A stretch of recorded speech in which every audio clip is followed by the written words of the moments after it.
Hello, this is Alicia Sam and you're watching HW News. Hailing from Punjab and then getting settled in British Columbia, Ripudaman Singh Malik, the acquitted suspect in the 1985 Air India bombing, was shot dead in Canada, local media reported. The apparent targeted shooting killed the founder of Khalsa Credit Union in Vancouver while he was on his way to his office. The Royal Canadian Mounted Police would not confirm the victim's name but said in a statement that a man was found suffering from gunshot wounds and had succumbed to his injuries at the scene. The report cited a witness who said he heard 3 shots and pulled Malik from his red Tesla, bleeding from neck wound. Another witness from a nearby business identified that victim of the shooting was Malik.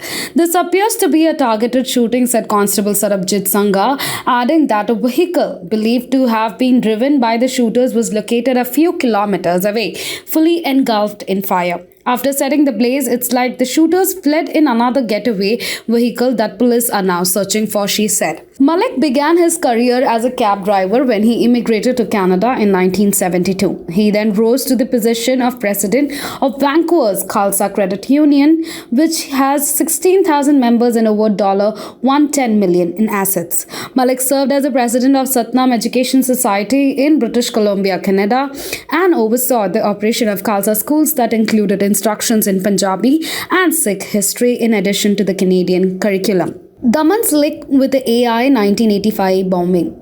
Ripudaman Malik, 75, was one of the accused in the 1985 bombing of Air India Flight 182 Kanishka that killed 331 people, mostly from Toronto and Vancouver areas. The plane was flying 31,000 feet above the Atlantic Ocean when a suitcase bomb exploded in the front cargo, killing all on board.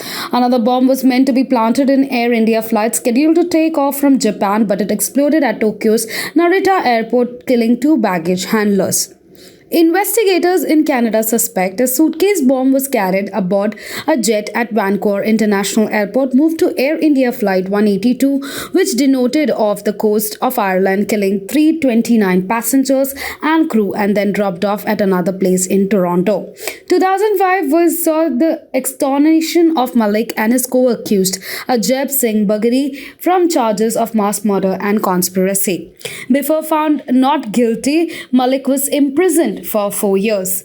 After that, he requested $9.2 million in legal expenses, but a British Columbian judge denied his request for payment. Ripudaman Malik allegedly had ties to the Babbar Khalsa, a terrorist group that committed numerous acts of terrorism in Punjab. Additionally, Talwinder Singh Parmar, the suspected mastermind of the Air India attack, was a close friend of his. Before being assassinated by the Punjab police in 1992, Parmar served as a leader of one of the Babbar Khalsa factions, one of Malik's schools, and employed 2 of Parmar's cousins. After 25 years, Malik returned to India in 2019 December after the Narendra Modi government decided to take his name off the so-called blacklist in September 2019. The Indian government announced that 312 Sikhs with the addresses overseas have been removed from 35-year-old blacklist. Ripudaman has made a pilgrimage trip recently to Andhra Pradesh, Delhi, Punjab and Maharashtra in the month of May after being granted multiple visas, said Indian World Forum President Puneet Singh Chandok. Malik also had written a letter to Prime Minister Narendra Modi thanking him for the actions taken for the welfare of Sikhs before the Punjab Assembly elections in February this year. In his letter, he noted BJP government's numerous pro-Sikh actions such as reopening of 1984 riot acts. He had previously cautioned against engaging in a nefarious campaign against the Prime Minister in a different message and made hints that a foreign entity was behind it.